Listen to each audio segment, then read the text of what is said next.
जी नमस्कार, मनु एकेडमी में आप सभी का स्वागत है। आपके जीपीएससी आईएसएचओ एग्जाम के लिए केवल 15 डेज रिमेनिंग हैं और इन 15 दिनों को हम कहते हैं क्रिटिकल डेज।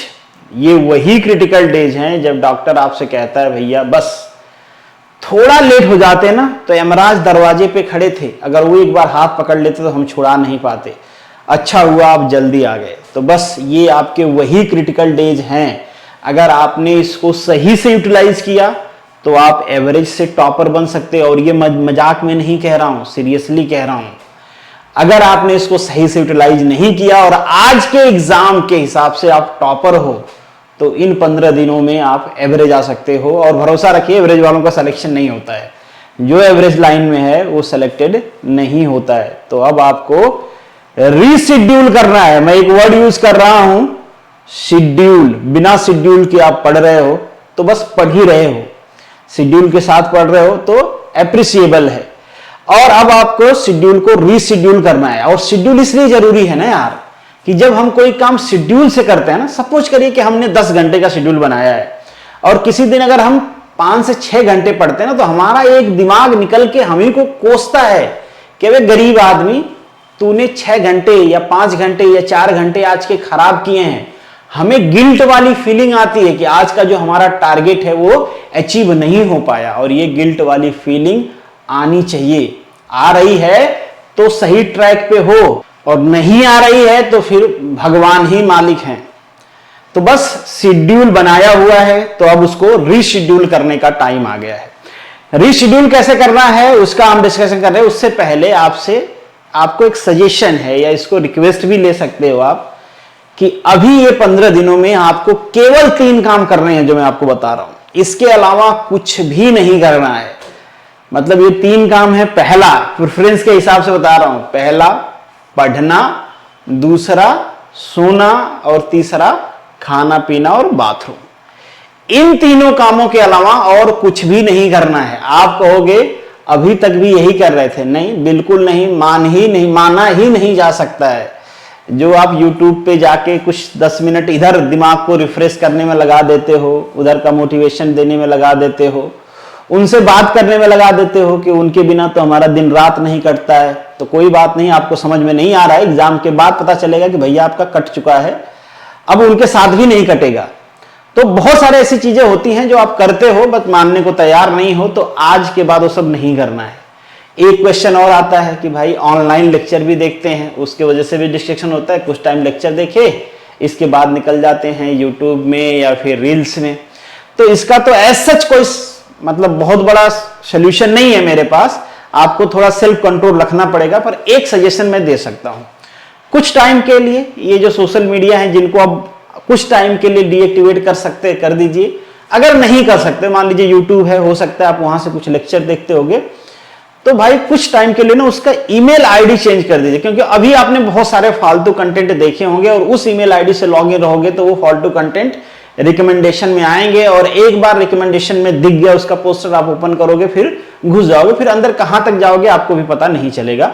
तो कुछ टाइम के लिए उसकी दूसरी ईमेल आईडी रख लीजिए और वहां से जिन को देखते हो उसको सब्सक्राइब कर लीजिए, बस उन्हीं का रिकमेंडेशन आएगा, तो थोड़ा सा आपके ऊपर सेल्फ कंट्रोल बढ़ जाएगा आपका, और आप उन्हीं चीजों में इन्वॉल्व रहोगे जो आप करना चाहते हो। बाकी तो अगर ये ज्यादा बेहतर तरीका है कि आप सेल्फ कंट्रोल रखो, जो करना है वही करना है, उसके बाद नहीं करना है। कोशिश करो लाइब्रेरी जाने की, फोन घर पे छोड़ के जाने की। अगर ऑनलाइन नहीं करना है, कोशिश करो कि जब ऑनलाइन करें तभी फोन हाथ में रहे, बाकी टाइम वो पहुंच से बड़ा दूर रहे, ताकि हम उसको आसानी से एक्सेस ना ले पाए कि तुरंत उठा के 2 मिनट नींद आई तो देखने लग गए। तो ये सब चीजें नहीं करना है। नींद आए, दर्द हो तो भी मोबाइल नहीं देखना है, उठ के टहल लेना है, थोड़ा जंपिंग खेल लेना है कि बॉडी है फिर से रिचार्ज हो जाए, एक्टिवेट हो जाए, और फिर से पढ़ने बैठ जाना है। अब बात करते हैं आपके शेड्यूल का। तो शेड्यूल में आपको एक सजेशन होगा, अगेन सजेशन मानिए, रिक्वेस्ट मानिए। रिक्वेस्ट इसलिए कह रहा हूं ना कि जब एग्जाम देके आओगे ना फिर आप कहोगे सर मान लिया, मतलब बहुत फायदा हुआ इसका।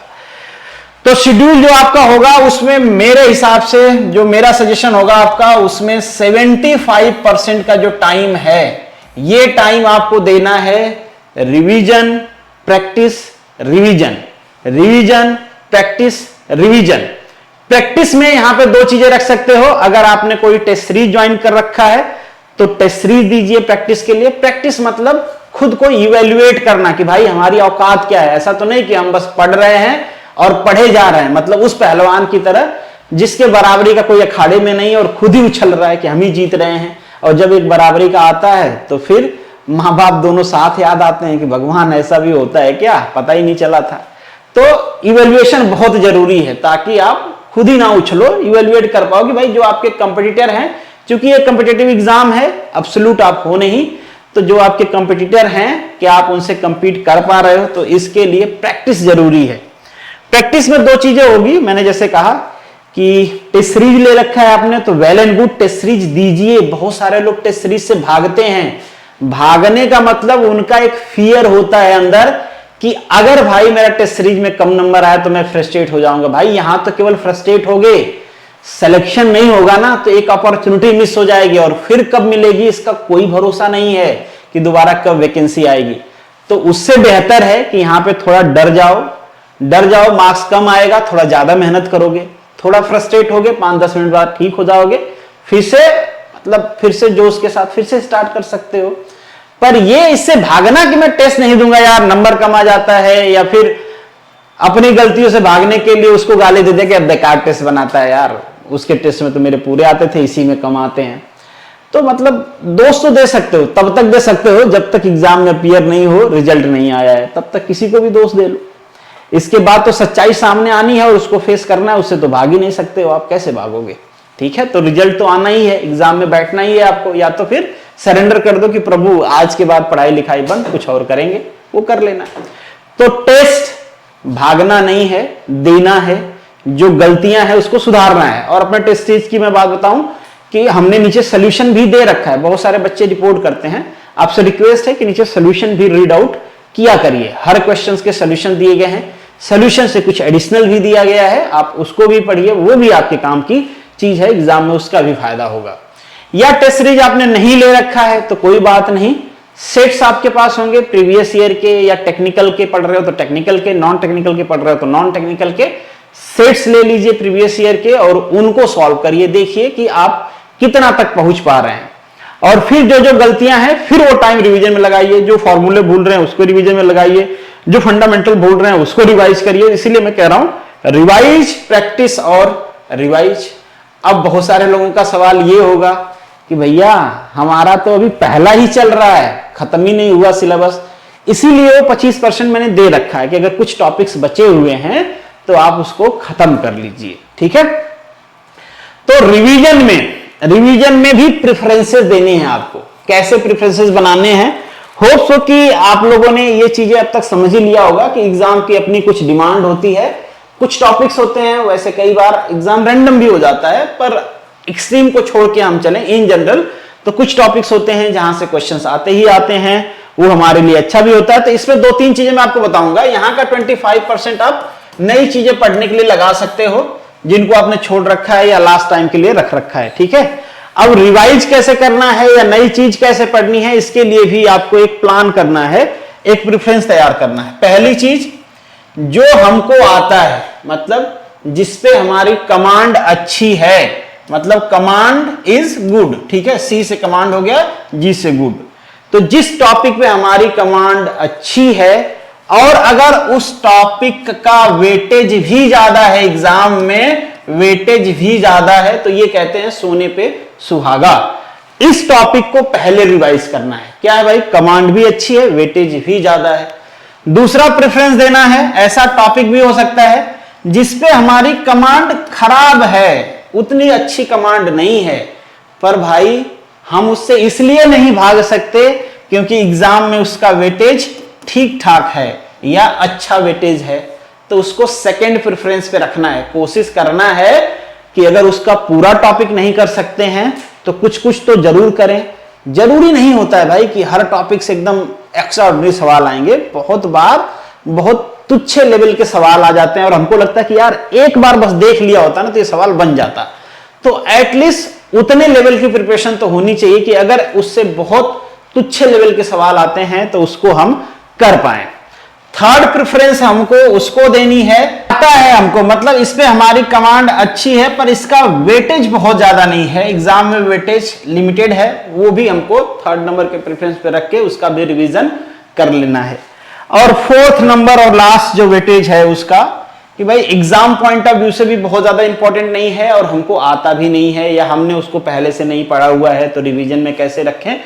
तो इस टाइप के टॉपिक्स को हमको देख लेना है कि जैसे आपके अगर पर्सपेक्टिव से बात करें तो वो जो दे रखा है ना कि advancement in the field of chemical electrical, और वो ऐसा ही है, उसमें मतलब बहुत रैंडम क्वेश्चंस आता है, अगर आपने नहीं पढ़ा है तो बहुत ज्यादा वो नहीं करना है कि भाई रिग्रेट होना है, मतलब कभी कभी कोई चीज पढ़ लिया उससे रिलेटेड, अगर यूट्यूब वीडियो को देख लिया किसी ने डाला हुआ है तो कि हाँ ये नई टेक्नोलॉजी है, मैं भी उससे पूछ ले, क्योंकि वो रैंडम सा ही है, कुछ भी उसमें पूछ लेगा, वो इसीलिए डाला हुआ है कि अगर कुछ रैंडम क्वेश्चंस आ जाता है एग्जाम में डाल देता है तो मतलब वो सिलेबस का एक ढाल बन के खड़ा रह जाती है। अगर कोई कहेगा ये कहां से आया है तो एग्जामिनर कहेगा ये वाला पॉइंट है ना यहां से आया है, उस पर कोई आर्ग्यूमेंट नहीं हो सकता है, तो वो बस उसके लिए है।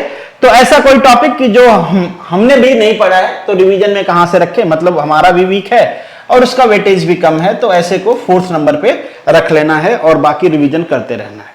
ठीक है, ये चीज हमने पहले से डिस्कस किया हुआ है कि अगर टेक्निकल की बात करें और आप इलेक्ट्रिकल का हो तो पहला कमांड आपका इलेक्ट्रिकल पे होना चाहिए, और टेक्निकल की जो जो चीजें अगर आप कोर्स में हो तो कराई गई हैं वो करिए, नहीं कोर्स में आप खुद से पढ़ रहे हो तो ऑब्वियसली इसके पहले मैंने वेटेज के वीडियो बनाए हुए हैं, टॉपिक्स भी दिए हुए हैं अलग अलग ब्रांच के, आप वो करिए, बाकी सब छोड़ दीजिए। वैसे ही मैकेनिकल वालों के लिए सेम चीज है, केमिकल वालों को थोड़ा सा मिक्स करना पड़ेगा, या फिर केमिकल वाले मैकेनिकल साइड का मुझे लगता है पर्सनली कि ज्यादा कर सकते हैं, इलेक्ट्रिकल में थोड़ा उनको भी तकलीफ होगी क्योंकि मैकेनिकल का वो पढ़ते हैं केमिकल वाले, और मैकेनिकल वालों को भी वही सजेशन होगा कि मैकेनिकल पे अच्छी कमांड रखिए।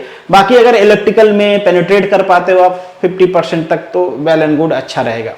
बहुत सारे क्वेश्चंस आ रहे हैं कि नॉन टेक्निकल कैसे करें, नॉन टेक्निकल का भी इधर बीच में मैंने खूब एनालिसिस किया है यार। नॉन टेक्निकल ना मतलब इतने एग्जाम होते हैं जीपीएससी का, मैंने सोचा यार इतने एग्जाम्स होते हैं कहां से नॉन टेक्निकल ये लेके आते हैं इतने सारे एग्जाम्स के लिए, और रिपीटिशन का क्या रेशियो है। तो मैंने देखा यार बड़े ही तुच्छ लेवल के क्वेश्चन पूछे गए, मतलब कुछ भी पूछ लिया गया है कि आप नॉन टेक्निकल जब पढ़ोगे तो आपको लगेगा ये तो नहीं पूछेगा यार, पर वो भी पूछे हुए हैं। तो ये ऐसा ही है। हाँ, प्रीवियस ईयर सॉल्व करने से आपको एक आइडिया तो लग ही जाता है, क्योंकि अब उतना टाइम नहीं है कि आप एकदम शुरू से सारी चीजें पढ़ो, क्योंकि जब इस लेवल के क्वेश्चन पूछे जाते हैं इसका मतलब है कि आपके हर सब्जेक्ट में जो भी टॉपिक्स सिलेबस में दिए गए हैं सब पे अच्छा कंट्रोल होना चाहिए, पर अभी उतना टाइम है नहीं। तो हर बार मैं रिकमेंड करता हूं कि आप प्रीवियस ईयर लेके आइए, एटलीस्ट मतलब उन 100 क्वेश्चन में कुछ 30 से 40% क्वेश्चन ऐसे तो होते ही हैं जिनका रिपीटिशन हम नहीं कह सकते कि हुआ है, पर हां उस फील्ड का रिपीटिशन तो हुआ ही है। कि जैसे इकोनॉमिक्स के क्वेश्चंस हैं तो किसके रिलेटेड होंगे, जियोग्राफी के कुछ क्वेश्चंस हैं या हिस्ट्री के कुछ क्वेश्चंस हैं या फिर पॉलिटी के कुछ क्वेश्चंस हैं, तो वो आपको रिपीटिशंस दिख सकते हैं। या फिर उन टॉपिक्स, जैसे मान लीजिए कि पार्लियामेंट से क्वेश्चन पूछा जाता है तो आपको लगेगा कि यार मतलब एग्जैक्टली एक क्वेश्चन नहीं, पर पार्लियामेंट में कई सारे टॉपिक्स हैं, सब टॉपिक्स हैं जिनके क्वेश्चन पूछे हुए हैं, तो आपको एक आइडिया लगेगा कि यहां से अगर आपने पढ़ लिया वो टॉपिक, प्रीवियस ईयर सॉल्व कर लिया, उसका थोड़ा सा सोल्यूशन देख लिया और थोड़ा सा सर्च करके पढ़ लिया, तो आपको एक आइडिया लग जाएगा कि हाँ ये चीजें हैं, तो आप क्वेश्चन कर पाओगे।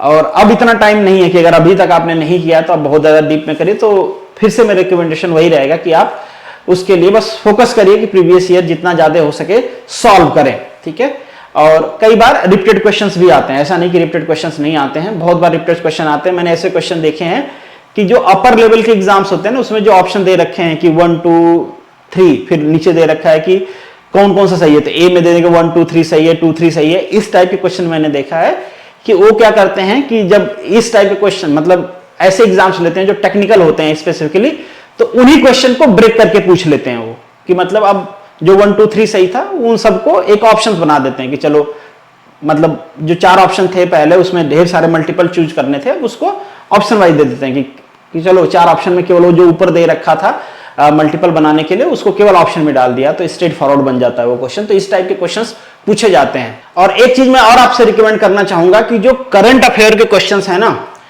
किसी भी एग्जाम, जो अभी रिसेंट एग्जाम जा भी रहे हैं, उनका अगर आप क्वेश्चन देखिए, अगर आपको दिखे कि ये करंट अफेयर का क्वेश्चन है, उस टॉपिक को जरूर पढ़ लीजिएगा, उस टॉपिक को पढ़ लीजिएगा। और लास्ट जब 2-4 साल का पेपर, मतलब 2-4 साल का पेपर कर रहा हूं, 2-4 पेपर आप देखोगे जो रिसेंट में हुए हैं, तो आपको लगेगा कि जो टॉपिक करंट न्यूज में है ना, भले वो सेम क्वेश्चन नहीं है यहां पे, पर उस टॉपिक से रिलेटेड है। उस टॉपिक से रिलेटेड पहले वाले पेपर में भी क्वेश्चन है, इस वाले पेपर में भी क्वेश्चन है, दूसरा जो मैं सॉल्व कर रहा हूं उसमें भी क्वेश्चन है।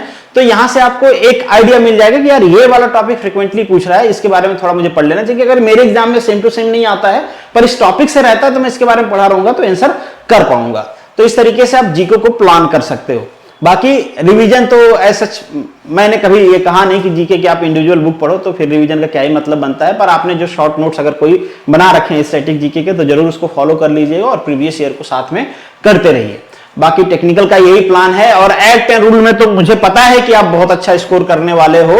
एक्ट एंड रूल का तो जैसे भी आप कर रहे हो उसको करते रहिए, रिवाइज करते रहिए। और कोर्स में हो तो कोर्स ऑलरेडी खत्म हो चुका है, अब टेस्ट उसमें और डाले जाएंगे। पहले से ऑलरेडी 20-22 टेस्ट हैं, उनको रिवाइज करिए। कुछ और टेस्ट हम लोग करेंगे ताकि आप इवेल्युएट कर पाओ खुद को। और मुझे पता है कि आप उसमें 80% से ज्यादा लाने वाले हो, कर पाओगे। उसमें सबसे ज्यादा मार्क्स आपको उसी में आएंगे जिसमें स्टार्टिंग में सबसे ज्यादा फियर था कि ये कैसे होगा। बाकी कभी कभी फ्रस्ट्रेशन भी होगा, ऐसा लगेगा कि सिलेक्शन नहीं होगा, ऐसा लगेगा कि भाई मतलब अब पढ़ने से दिल टूट गया है। ये सारी चीजें जब एग्जाम क्लोज आता है तो होती है, क्योंकि हमारा दिमाग खुद ही कैलकुलेशन करता रहता है इन सारी चीजों का। तो इससे फियर्ड नहीं होना है, टाइम वेस्ट नहीं करना है। जब आ रहा है दिमाग में ऐसे भाव, उसको आने देना है कि भाई रोकना नहीं है, आने देना है। थोड़ा देर आता रहेगा, फिर अपने आप फेड आउट हो जाएगा। थोड़ा सा आप मेहनत करोगे, कुछ चीजें अच्छी कर लोगे, टेस्ट अच्छा कर लोगे, अपने आप जो कॉन्फिडेंस है वो बूस्टअप हो जाता है कि अब अपना नहीं होगा। जैसे दिमाग ही कहता है कि भाई तेरा नहीं होगा तो किसका होगा, तो इतने मार्क्स आ रहे हैं, तेरी इतनी रैंक आ रही है। तो ये चीजें होती रहती हैं। कभी खराब होगा तो फ्रस्ट्रेशन होगा, कभी अच्छा होगा तो मोटिवेशन आएगा। तो ये चलता रहेगा, इसको खत्म नहीं किया जा सकता पूरी तरीके से, उसके साथ ही जीना है। तो इन 15 दिनों में भाई केवल पढ़ना है, केवल पढ़ना है और केवल पढ़ना है। रात में ना सपने भी पढ़ाई के आने चाहिए। दूसरा, सपनों में भी किसी को स्पेस नहीं देना है। तो केवल पढ़ाई और केवल पढ़ाई। चलिए, all the best, good luck and जय हिंद।